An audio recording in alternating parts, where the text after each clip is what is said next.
Bueno, decía, hermanos, buenas tardes. Voy a poner aquí esto, iniciar. Tenemos ahí este título, es la continuación de lo que venimos estudiando del Evangelio de Juan. Iniciamos el capítulo 10 y vamos a... De hecho, Maripaz lo había hecho... Ya está, gracias.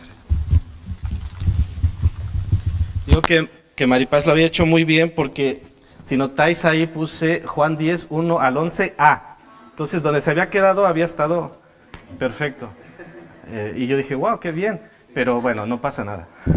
Que es un detalle que no trasciende. Quiero escuchar tu dulce voz. Estamos iniciando un nuevo capítulo, pero no necesariamente estamos dejando todo atrás, cerrando un libro e iniciando otra cosa, no. Aunque es cierto que hay...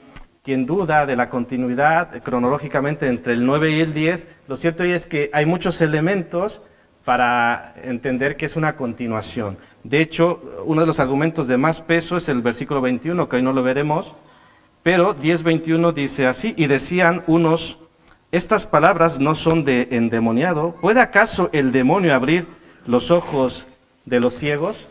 Justo lo que había pasado en el capítulo 9, y era una de las disputas, ¿no?, que tenían, de cómo era posible que esto había sucedido, pero entre otras cosas que había sucedido en sábado. Bueno, nos encontramos con otros dos yo soy. Sabemos que en Juan encontramos esos yo soy, ¿no? Yo soy el pan de vida, yo soy la luz del mundo. Y si contáramos lo de antes de que Abraham fuera yo soy, entonces nos encontramos en estos versículos que hemos leído, yo soy la puerta y yo soy el buen pastor. Bueno, hablando de la importancia de contextualizar, entonces a lo largo de estos versículos que vamos a estudiar, no debemos perder de vista la disputa que tenía Jesús con los fariseos por haber sanado a un ciego de nacimiento. Esto debe estar muy presente en nuestro análisis, ¿de acuerdo?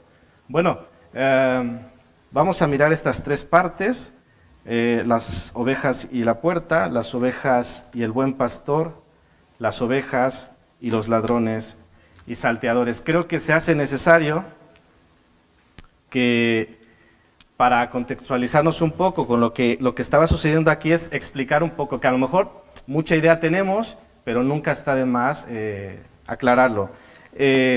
Un redil, a lo mejor a los más jóvenes, si les decimos un redil, bueno, nuestros jóvenes, nuestros adolescentes se han marchado, pero, por ejemplo, Fabián, ¿tú sabes lo que es un redil? No. A ver, ¿quién salta a la vista como joven? A ver, Eliseo, ¿qué es un redil? ¿Ah?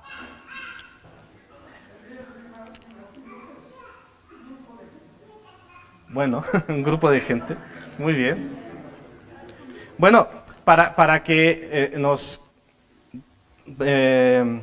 posicionemos de manera correcta en lo que hemos de leer, el redil era por lo general un cerco de piedras. Había de distintos tipos, pero en general era un cercado de piedras con una apertura como puerta.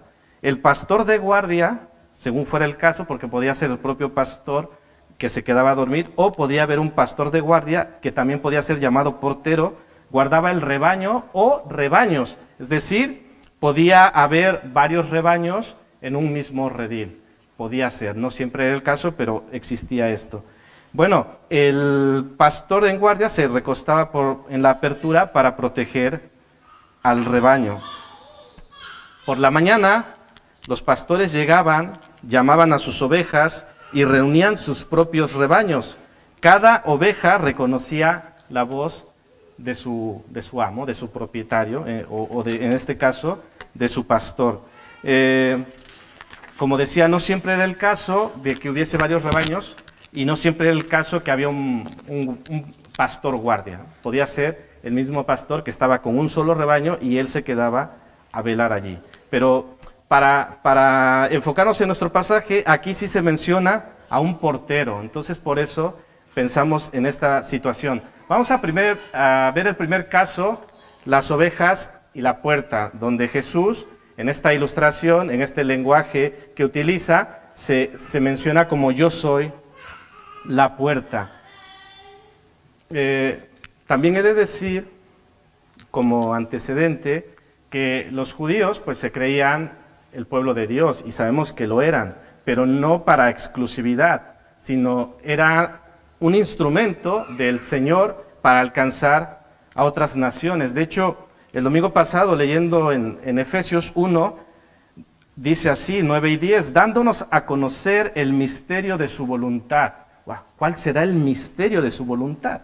Según su beneplácito, el cual se había propuesto en sí mismo. ¿Cuál era su misterio? De reunir todas las cosas en Cristo. Reunir todas las cosas en Cristo. Una de las cosas que iba a reunir, lo vemos en Efesios 2, 11 en adelante. Dice, por tanto, acordaos de que en otro tiempo vosotros, los gentiles, en cuanto a la carne, erais llamados incircuncisión, por la llamada circuncisión hecha con mano en la carne. En aquel tiempo, le dice a los gentiles, estabais sin Cristo, alejados de la ciudadanía de Israel y ajenos a los pactos de la promesa, sin esperanza y sin Dios en el mundo. Versículo 13, pero ahora en Cristo Jesús, vosotros que en otro tiempo estabais lejos, habéis sido hechos cercanos por la sangre de Cristo, porque Él es nuestra paz, que de ambos pueblos hizo uno, derribando la pared intermedia de separación. De ambos pueblos hizo uno. ¿Qué tiene que ver esto con lo que estamos viendo? Bueno, podemos decir que Dios tiene un solo rebaño y que en ese momento tenía unas ovejas en un rebaño, o más bien en un redil, y otras ovejas en otro. Él las iba a reunir, que pascualmente podemos decir que es la iglesia, ¿no? Sus ovejas del pueblo de Israel y sus ovejas de entre los gentiles. No es que todos los israelitas fueran sus ovejas, sino que de entre los israelitas tenía ovejas y de entre los gentiles tiene ovejas. ¿Y qué es esto? ¿Cómo se le llama a esta unión? La iglesia, nosotros. Bueno, esto como antecedente. En este contexto, el Señor dice que es la puerta. Vamos a ver que Jesús, como la puerta, es una puerta para libertad, para salvación y para vida en abundancia, de acuerdo a lo que dicen los versículos 9 y 10 que ya hemos leído. Pero bueno, lo puedo leer. Dice, yo soy la puerta, el que por mí entrare será salvo, y entrará y saldrá y hallará pastos. Bueno, el 10... Sí, es la segunda parte. El ladrón no viene sino para hurtar y matar y destruir. Yo he venido para que tengan vida y para que la tengan en abundancia. Muy bien, pues había ovejas, como ya decía, de Jesús, del Señor, dentro del pueblo de Israel. Y estando dentro del pueblo de Israel, lastimosamente, esto se había desviado de tal manera que, por decirlo de alguna manera, había nacido el judaísmo, que Jesús ni Dios nunca quiso establecer una religión como tal. O sea, la relación con Dios no es una religión, y tampoco es que el judaísmo fuese la religión correcta, sino es la relación con el Señor. Pero dentro de esa religión que se había hecho cada vez más pesada, con los líderes que hacían, interpretaban la ley de cierta forma, iban complicando todo. Que el mismo Señor le decía que ni vosotros mismos podéis llevar esto. O sea, de cómo lo habéis llevado esto hasta este punto, que es imposible, y el Señor ayudaba a reinterpretar, o más bien a interpretar correctamente la ley y los mandatos de nuestro Señor. Curiosamente, aquel ciego había sido expulsado de la sinagoga, no sé si recordáis. Es decir, había sido expulsado de esa religión. De alguna forma, usando este lenguaje figurado, había sido expulsado del redil. Pero es donde viene el buen pastor, le busca, se presenta ante él, y este hombre dice que creyó y le adoró. Entonces, El que había sido ciego era una oveja del Señor, que escuchó su voz y le siguió. Así que este hombre, por decirlo de alguna manera, fue puesto en libertad.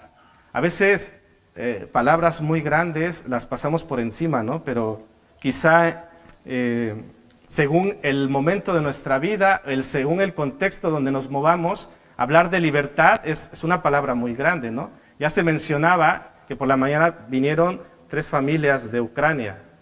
En ese contexto, si hablamos de libertad o de paz, es muy fuerte, ¿no? A lo mejor nosotros libertad, bueno, es un poco relativo, pero gente que ha sufrido violencia, gente que hoy está, y esto lo digo con tristeza, hoy, al menos en mi país, a esta hora hay gente que está secuestrada, hay gente que está sin libertad, que no puede hacer, porque está así a la fuerza. Entonces, es ahí donde, imaginaros, cobra más, esta ilustración tiene más significado, porque decir una puerta para libertad, dirías, la quiero, la necesito, ¿dónde está? Dime.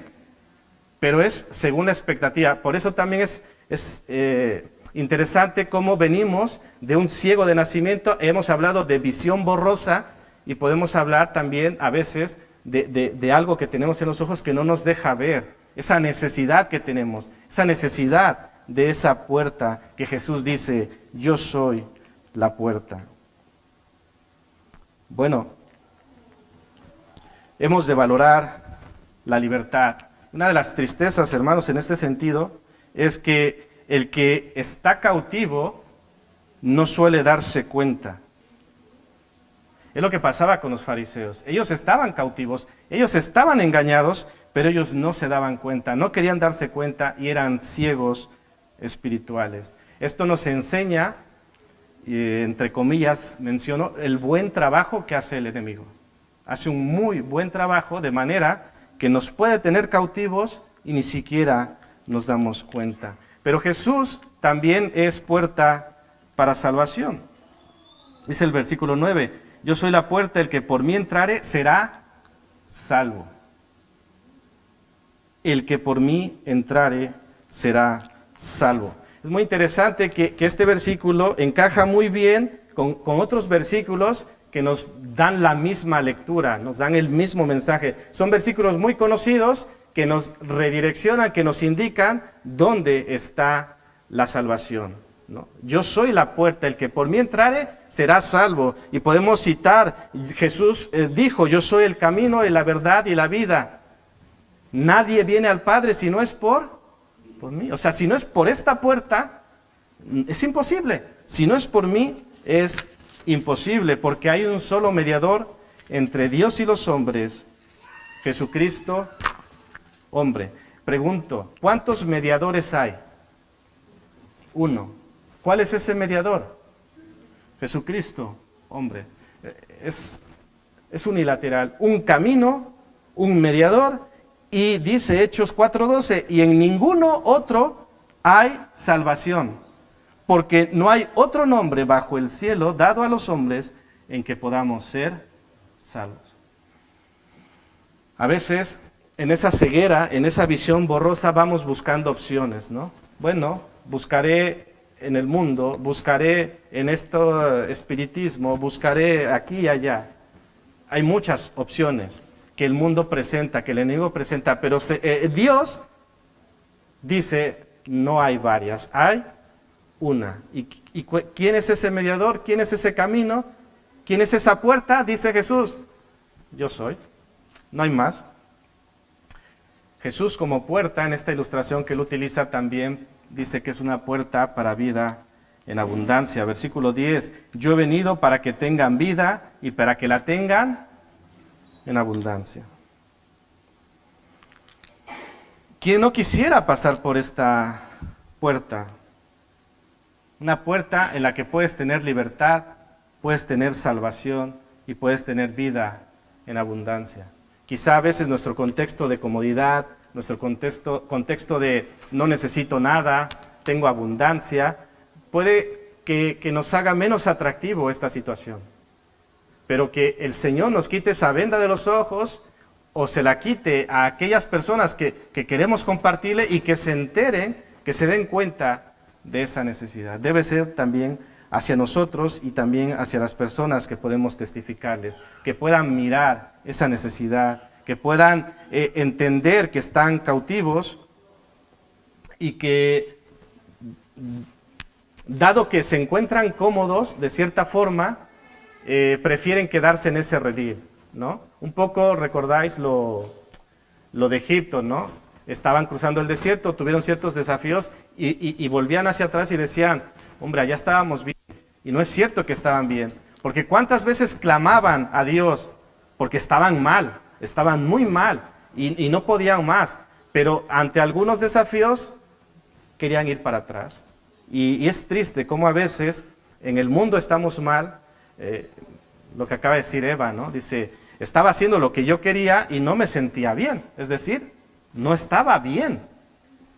Pero a veces, aunque no estemos bien, pensamos que allí está la solución, pero la solución está en el Señor. Vamos a ver el punto número 2, las ovejas y el buen pastor. Bueno, esta figura pastoril hacia los israelitas pues era muy familiar. En medio de esta ilustración puede ser un poco confuso, ¿no? Porque, claro, podemos pensar que Jesús es la puerta y el buen pastor entra por aquella puerta. Incluso si apretamos un poco, Jesús podría también ser el portero. Y dices, a ver, ¿cómo? El portero abre la puerta, que es Jesús, el portero es Jesús y el buen pastor es Jesús. Podríamos en esta ilustración confundirnos, pero no es el caso. Simplemente hace un primer énfasis como yo soy la puerta y luego hace un segundo énfasis como yo soy el buen pastor. Así que, como ya decía, voy a leer Salmo 103, dice, reconoced que Yahvé es Dios, Él nos hizo y no a nosotros mismos, pueblo suyo somos y ovejas de su prado. Es decir, el propio pueblo de Israel, esta relación pastor-oveja era muy familiar, no solo por el lenguaje, sino por uno de sus grandes oficios, ¿no? Como pueblo, de ser pastores. Y qué mejor ejemplo de esta relación pastoral que el Salmo 23, ¿no? ¿Cómo empieza el Salmo 23? Según la versión que digamos, ¿verdad? Yahvé es mi pastor, Jehová es mi pastor, o el Señor es mi pastor. Entonces, la figura es muy entendida. Siempre Jesús utilizaba figuras de lenguaje que ellos pudiesen reconocer y entender la lección que les quería dar. Bueno, dice el versículo 3, al buen pastor, abre el portero y las ovejas oyen su voz y a sus ovejas llama por su nombre. Bueno, a este buen pastor inicialmente le abren y entra por la puerta. Al final vamos a tocar a los ladrones y salteadores, pero ya vamos viendo el contraste, es decir, el pastor entra, el buen pastor, en este caso que es Jesús, entra por la puerta, le abren la puerta, sus ovejas le reconocen, pero contrario a los ladrones, porque dice que el que no entra por la puerta en el redil de las ovejas, sino que sube por otra parte, ese es ladrón y salteador. Un contraste entre los ladrones y salteadores, que como veremos más adelante, el Señor está indicando que son aquellos que se le oponen, los fariseos concretamente en este pasaje, y él como el buen pastor, que es el legítimo cuidador de sus ovejas. Bueno, el portero le reconoce. ¿Por qué le reconocerá el portero? Simple, ¿no? Sabe que es el pastor de ese rebaño, y también en este sentido Jesús, también utilizando una figura de lenguaje, Jesús venía mostrando sus credenciales, ¿recordáis? De hecho, Juan nos lleva de la mano, va mostrando señales, va mostrando testimonios. Mismo Jesús dice ser, hay muchas cosas que van confirmando, y es como decir, de alguna manera, Él es el legítimo buen pastor. Él es, no hay duda. Y Él lo dice abiertamente, yo soy el buen pastor. O sea, si os quedaba duda, Si habéis escuchado aquellas voces de estos que dicen que no, que es pecador y que demonio tiene, dice, no. Que credenciales he mostrado, estoy parafraseando por supuesto, y lo declaraba abiertamente que él era el buen pastor. Bueno, esto también, entre muchas cosas, nos puede enseñar que Jesús fue enviado y que el pastor debe ser enviado, debe ser elegido por Dios. Y esto no es extraño porque no solo estamos hablando del pastor, pero no necesariamente es en cuanto al pastor, sino cualquier don o ministerio, ¿quién lo da? Dios. Es decir, estamos hablando de la cuestión pastoral, pero eso no quiere decir que cualquier otro don en medio de la iglesia sea por petición, ¿no? O a gusto. Yo selecciono esto, no. Ni el don pastoral, ni cualquier otro don. Tiene que ser de parte de Dios, como es legitimado y es como sirve, como vale, ante algo muy, muy delicado, como es el rebaño del Señor. Sigue diciendo el versículo 3, llama y saca a sus ovejas. Bueno,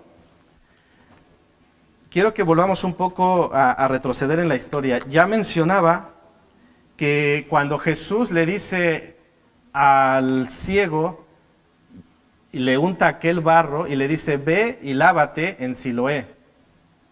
Somos conscientes que en ese momento el ciego no veía, ¿estáis de acuerdo? Entonces, escuchó la voz de Jesús, que le dio esas instrucciones, pero no le vio. Y como ya hemos estudiado, es muy probable que cuando él regresó, Jesús ya no estaba. Pero después, cuando Jesús le vuelve a encontrar, tuvo que reconocer esa voz de aquel que la había sanado. Y dijo, este es. Por eso cuando le dice, ¿conoces quién es el Hijo de Dios? Dice, dime quién es para que crea. Y él creyó, estaba totalmente convencido. Escuchó su voz. En esta figura nuevamente, el pastor llamaba a sus ovejas.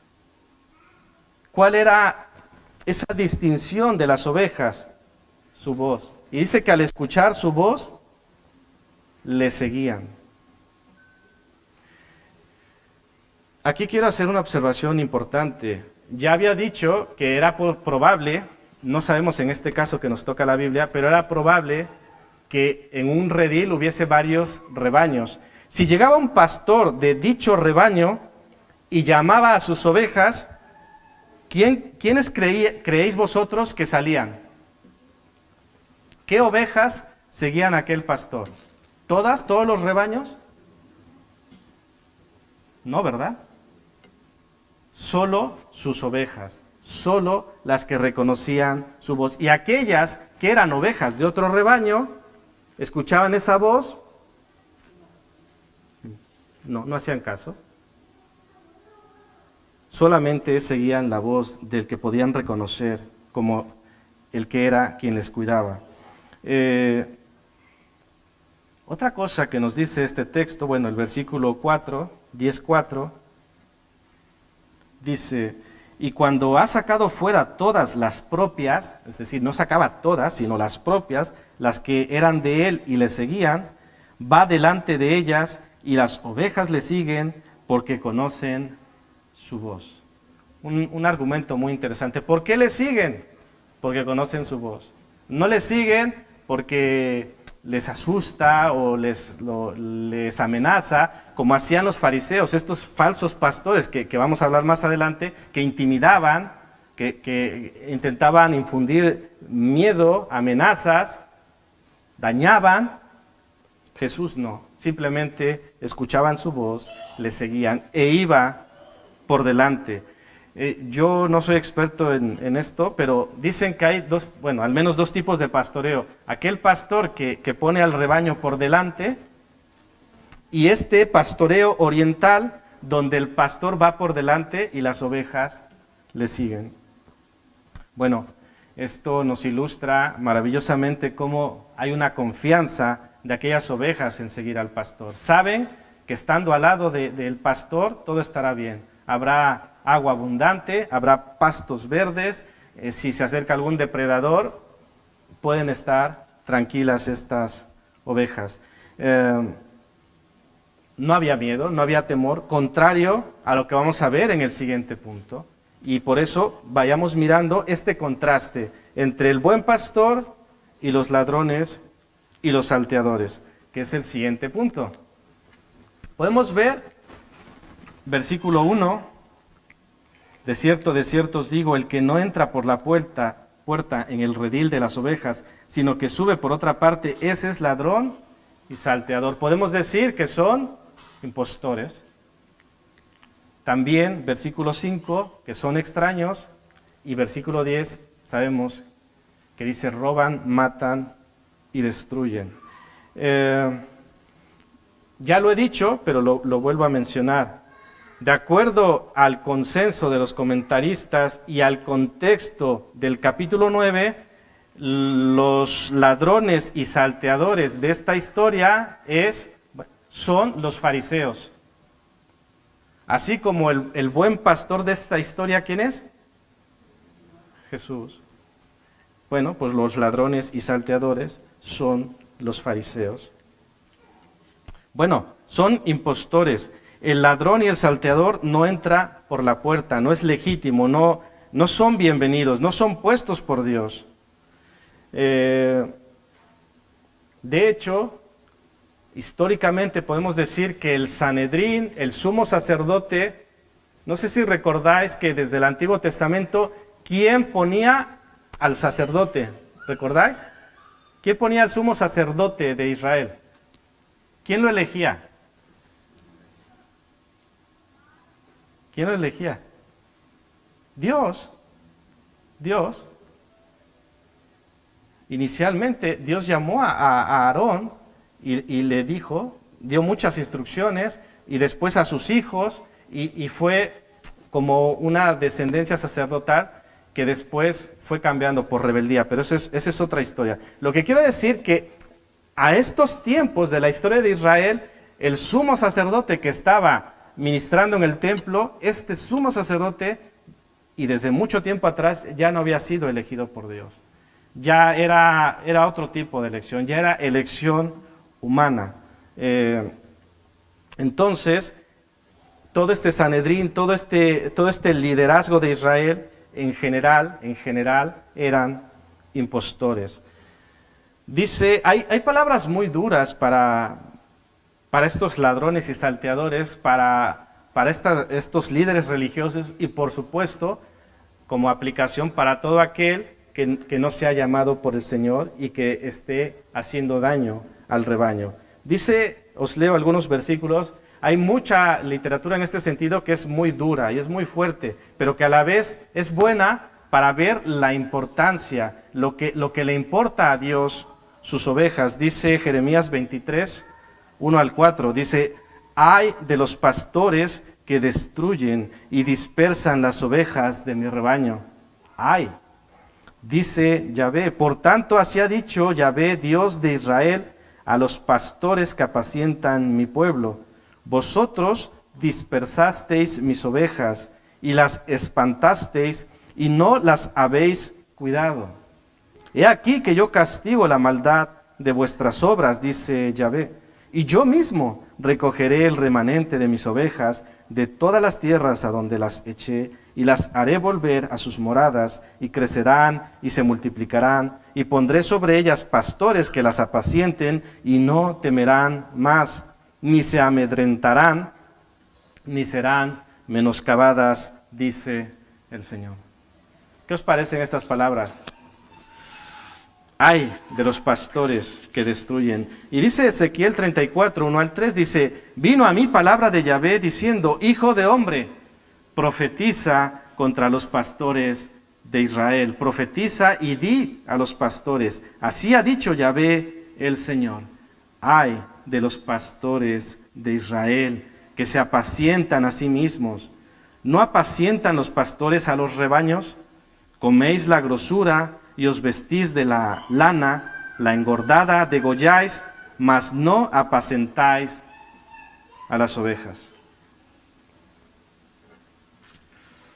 Así se dirige a los impostores. En el caso de Juan 10, a los fariseos, y en el caso de estos profetas, pues a un campo más amplio, ¿no? Que en realidad, que generalmente solían ser los líderes, porque el pastor es el que dirige, el que guía, ¿no? Entonces, todos aquellos que en su momento guiaron mal al pueblo de Israel, el Señor les dice: os pediré cuentas porque os he dejado encargados, os he dejado para que cuidéis a mis ovejas, a mi rebaño, y no lo habéis hecho. Dice el versículo 5 de Juan 10, mas al extraño no seguirán, sino huirán de él, porque no conocen la voz de extraños. Bueno, otra vez el tema de la voz. Imaginaros que decimos, son unos animalitos y los podemos engañar, ¿no? Entonces alguien podía disfrazarse como su pastor, pero a la hora de hablar, ¿qué iba a pasar? Se iban a dar cuenta, ¿no? Se iban a dar cuenta que no era su pastor, y lejos de seguirle, dice el versículo 5, dice que huirán de él. No le seguirán, huirán de él, porque no conocen la voz de los extraños.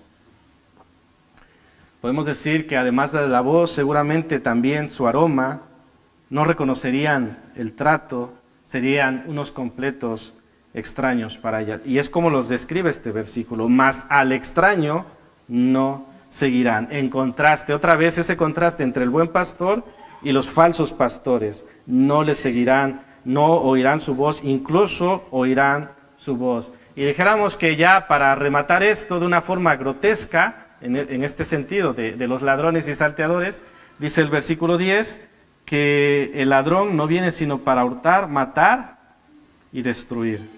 Yo he venido, otra vez el contraste, ellos matar, destruir y hurtar, y yo para que tengan vida y para que la tengan en abundancia. Quizá merezca la pena distinguir: el ladrón es un robo sin violencia y el salteador es un robo con violencia. Ladrones y salteadores. Uno engaña, otro intimida, castiga y mata. Y es muy interesante que es justo lo que hacían aquellos líderes de Israel, a los que Jesús se está refiriendo. Y como se los dijo en Juan 8, ¿no? Imitan a su padre, el diablo, ya que él es homicida desde el principio. Cuando habla mentira, de suyo habla, porque es mentiroso y padre de mentira. Entonces, si estos falsos pastores utilizan la intimidación, utilizan incluso el daño físico, y como las ovejas no le siguen, ¿qué tienen que hacer? Pues engañar, que sería un poco lo del ladrón, o tienen que directamente robárselas a la fuerza, hacer daño. Si hay que lastimar, lastiman; si hay que matar, matan. No pasa nada. Lo que quieren es conseguir estas ovejas. Dice, esto eran los líderes de Israel. Hemos visto que, y ya lo mencioné, utilizaban la intimidación. 9:22 dice: esto dijeron sus padres porque tenían miedo de los judíos. Y también vimos la semana pasada que cuando vuelven a citar a aquel que había sido ciego, dicen: hey, nosotros sabemos, así que cuidado con lo que vas a decir. Y le estaban intimidando. Estos falsos pastores o estos ladrones y salteadores evitaban la puerta. ¿Qué hacían con Cristo? Estos fariseos, ¿cómo tenían su relación con Cristo? ¿La tenían bien? No querían pasar por esa puerta, no querían ajustarse a lo que el Señor pedía. No. Y dice la ilustración que estamos estudiando que aquel que no entra por la puerta, sino que salta, ¿qué es? Ladrón y salteador. Y es justo lo que ellos hacían. No querían someterse a pasar por la puerta. ¿Y quién era la puerta? Lo dijo muy claro Jesús, ¿no? Dice: yo soy la puerta. Y estos hombres evitaban a Jesús. ¿Cómo lo evitaban? De muchas formas, pero una muy importante es que no creían en Él. No creían en Él. Estaban los milagros. El Señor mismo declaraba delante de ellos y ellos no creían. No querían pasar por esta puerta. Y no solo eso, castigaban la insubordinación. ¿Qué hicieron con el que había sido ciego? Cuando no hizo lo que ellos querían, ¿qué hicieron con él? Fuera. No te queremos aquí. No nos sirves. No te sujetas. Entonces, fuera. Le expulsaron de la sinagoga. Y en esto de hurtar, como dice el 10, hurtar, matar y destruir, finalmente sabemos que estos ladrones y salteadores, ¿qué hicieron con Jesús? Pues lo mataron. Como Israel en la antigüedad había matado a los profetas y como después matarían a otros de la iglesia primitiva. Entonces, todo queda establecido. El buen pastor, lo que él hace, su voz, le siguen, y los ladrones y salteadores, que solo hurtan, hacen daño y matan, engañan y quieren conseguir lo suyo, sin importar la verdad. Entonces, tenemos esta parte, ¿no? El gran contraste de lo que es nuestra lección, lo que Jesús señala sobre estas personas y lo que señala sobre Él mismo. Bueno, vamos a mirar algunas conclusiones.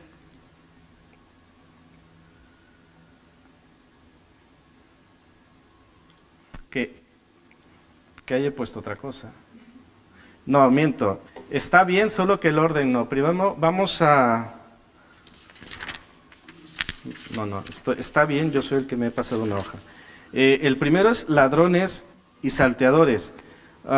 Como ya he dicho, ¿no? El Señor no tuvo ningún problema en comparar a los fariseos con estos ladrones. Eran sus opositores y toda la figura indica quiénes eran y qué es lo que practicaban. Estas personas encarnaban a esos falsos pastores que ya hemos mencionado, que ya hemos leído.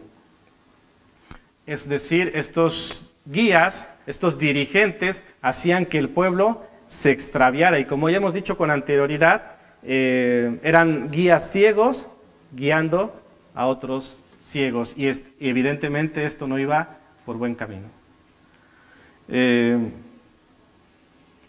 Seguir a ladrones y salteadores, por supuesto que no es un buen consejo. ¿Cómo distinguir la voz del Señor? Porque claro, aquí la clave es, hemos titulado a esta prédica, quiero escuchar tu dulce voz. Pero ¿qué pasa si el enemigo me quiere engañar? Hemos de reconocer la voz del Señor. Es decir, porque claro, estamos hablando de Jesús como el buen pastor, y por supuesto, es el gran buen pastor. Pero luego el Señor delega este rol a ciertas personas, hombres y mujeres. Y luego, ¿qué pasa? ¿Cómo reconocer si es la voz del Señor o no es la voz del Señor? Porque si es la voz del Señor, hay que seguirla. Y si no es la voz del Señor, evidentemente lo que decía el versículo 5, si no me equivoco, dice que hay que apartarse y hay que huir. Porque es extraño, porque no viene del Señor. Entonces, creo que aquí ya han adelantado algo, pero ¿cómo reconocer si es la voz del Señor? ¿Cómo podemos distinguir si es o no la voz del Señor? Porque es importante, imaginaros, si yo no conozco la voz del Señor, puedo seguir lo que sea. Y evidentemente, si no es el buen pastor, ¿qué me van a hacer los ladrones y salteadores? Lo hemos visto en el versículo 10. ¿Qué me van a hacer o qué nos van a hacer? Claro, es una decisión importante, ¿no? No es como decir, bueno, si me equivoco no pasa nada. No, si te equivocas, se acabó. Bueno, estas ovejas escuchan su voz y no tendrán miedo en seguirle, pero no sucede así con el ladrón y el salteador. Es decir, algo no está bien. Por eso todo lo que escuchemos, que hay ahora hay una sobreabundancia de fuentes, de recursos, Y entre todos ellos hay cosas muy buenas, pero lamentablemente no todo es voz de Dios. No todo es voz de Dios. Y si no distinguimos, podemos irnos tras cosas, tras voces que no vienen de nuestro Dios. Así que hemos de tener mucho cuidado con ladrones y salteadores. Y por supuesto, dijéramos ya llevándolo más al tema de iglesia local, pues evidentemente esto señala a los pastores. No podemos evadir esa aplicación. Entonces es tanto dijéramos del lado de las ovejas una grande responsabilidad de saber dónde están y a quién siguen, como también del lado del pastor ya hemos leído, ¿no? Que da miedo, ¿no? Ezequiel 34, todo esto es que dices, wow, el Señor no se va a quedar tranquilo o va a decir, bueno, no pasa nada, no.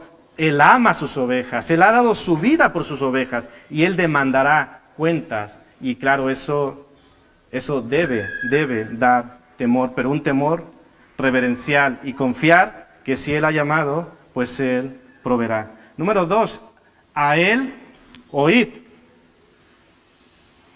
Yo creo que estaremos de acuerdo en que a nadie le gustan los ladrones, ¿no? Y me da un poco de risa porque creo que Ignacio, ¿cuántas alarmas tienes? Bueno, no te gustan los ladrones, ¿no? Bueno, yo creo que a nadie nos gustan los ladrones. Sin embargo, a veces mediante el engaño podemos terminar siguiendo a ciertos, bueno, en este caso ya la figura cambia, no es seguir ladrones, pero sí podemos ser engañados. Con el tema de la puerta, que hemos mencionado algunos versículos, como ovejas, quizá decirlo, hemos de entender que no hay ni 2, ni 3, ni 4, ni 5 alternativas. Solamente hay un camino, solamente hay una alternativa. Es decir, no podemos pensar en esa variedad de colores, de decir, bueno, esto se ajusta más a mí, esto está más guay, mira, aquí parece más colorido, mira, aquí hay más gente, mira, aquí hay menos gente, mira, aquí el pastor es más guapo, mira, aquí el pastor... No, es un camino y es el del Señor, solamente el del Señor. Bueno, hablábamos también de que el Señor en esa figura de puerta dice, el que por mí entrare será salvo. Y claro, alguien podría decir, ¿salvo de qué? Bueno, si vamos a la ilustración, pues salvo de los ladrones, de los salteadores, a salvo de depredadores, a salvo de caerse y no tener quien le cuide, a salvo de pasar hambre, a salvo de pasar sed. Y en el caso de nosotros, ¿a salvo de qué? Siguiendo, ¿perdón? ¿No escuché? Bueno, no importa. Bueno, en el caso de nosotros, pues primeramente, si Él es la verdad, pues somos salvos del engaño. Y sobre todas las cosas, somos salvos de las consecuencias de nuestro pecado. ¿Cuál es la consecuencia de nuestro pecado? La muerte. ¿Os parece poca cosa ser salvos de esto? Claro, a veces dices, a veces los niños dicen, tenemos vaga y me he salvado de ir al colegio. A ver, es el mismo principio, pero dices, bueno, según tú te has salvado, ¿no? De algunos deberes, o te has salvado del examen que tenías. Pero aquí no se trata de salvarse de un examen, ni de salvarse de ir al cole. Se trata de salvarnos de la condenación eterna, por lo que tú y por lo que yo hemos hecho. Nuevamente lo que decía yo con la libertad, ¿no? Hemos de magnificar lo que esto significa, la salvación en Cristo Jesús, que Él es la puerta. Interesante, estos engañaban y Jesús es la verdad. Ellos hacían daño y Jesús, ¿qué hizo con el ciego? Sanarle. Daño, sanidad. Ellos mataron a Jesús y ¿qué hizo Jesús? Él dio su vida por nosotros y da vida y vida en abundancia. Yo creo que una de las conclusiones más fáciles es decir, ¿a quién quieres oír? ¿Qué voz quieres oír? ¿A quién quieres seguir? Y la respuesta casi es en automático. Finalizo, la voz de Dios. Hermanos, no es normal que una oveja no siga la voz de Dios. ¿Estáis de acuerdo? Bueno, corrijo, no es normal que una oveja de Dios no siga la voz de Dios, porque a lo mejor es oveja de otra cosa, y entonces no sigue la voz de Dios porque no es oveja de su prado, no es oveja de su rebaño, es de otra cosa. Pero el que es oveja de Dios sigue la voz de Dios. Y si lo que se está diciendo, lo que se está predicando es palabra de Dios, deberíamos seguir esa voz. ¿Por qué? Porque es la voz de Dios, porque es la palabra de Dios. También desde esta ilustración podemos pensar que una oveja no estaba un tiempo con un rebaño y luego con otro rebaño. O es decir, mira, paso un tiempo aquí con este rebaño y luego me voy con otro rebaño. ¿Lo veis en la ilustración? No. Solo escucha una voz, una. Solo está con un rebaño. Solo sigue a un pastor. Es la ilustración que nos está dejando todo esto. Sobre nuestro título, quiero escuchar tu dulce voz. En este momento me da un poco de risa yo solo porque, fijaros, en ocasiones esa dulce voz del Señor dice, hombre de poca fe, ¿por qué dudaste? La dulce voz de nuestro buen pastor. Y se lo dijo a Pedro. Mateo 14:31. Entonces, hemos de reconocer que no siempre nos gusta la voz de Dios. Es decir, cuando nos dice, eres lo mejor, te amo y tal, cosas, dijéramos, bonitas, pues claro, qué dulce voz tan maravillosa. Pero ¿qué pasa cuando, por ejemplo, Mateo 17:17 dice, respondiendo Jesús dijo, oh generación incrédula y perversa, ¿hasta cuándo he de estar con vosotros? ¿Hasta cuándo os he de soportar? Esta es la dulce voz de Jesús. Nos gusta más lo que dice Lucas 12:32, ¿no? No temáis, manada pequeña, porque a vuestro Padre le ha placido daros el reino. La dulce voz del Señor es ese mensaje completo. El mensaje cuando nos llama la atención y el mensaje cuando nos dice como esto, ¿no? No temáis, no temas. Cuando detuvo los vientos, no temáis, soy yo. Esa voz dulce. O cuando le dice al ciego o a aquellos que sanaba, levántate, toma tu lecho y anda. Claro, eso es maravilloso. Pero también el Señor a veces, por ese amor que nos tiene, a veces nos habla de otra manera, como lo hizo con Pedro. Entonces, concluimos. ¿Dónde escucharemos su voz, hermanos? El título de nuestra reflexión es, quiero escuchar tu dulce voz. ¿Quieres escuchar su dulce voz? ¿Seguro? ¿Segura? ¿Seguros? No os veo muy seguros. ¿Dónde lo haremos? ¿Dónde escucharemos su dulce voz? ¿A dónde hemos de acudir para escuchar su dulce voz? A la palabra, a su palabra. ¿Cada cuánto quieres escuchar su dulce voz? Porque hemos de cantar, quiero escuchar tu dulce voz. Y luego entre paréntesis, una vez al mes, ¿no? Claro, tendríamos que hacer esa aclaración. O cada cuánto queremos escuchar esa dulce voz. Yo te pregunto, ¿quieres escuchar su dulce voz? Nos conviene. Sigamos al buen pastor y que el Señor os bendiga.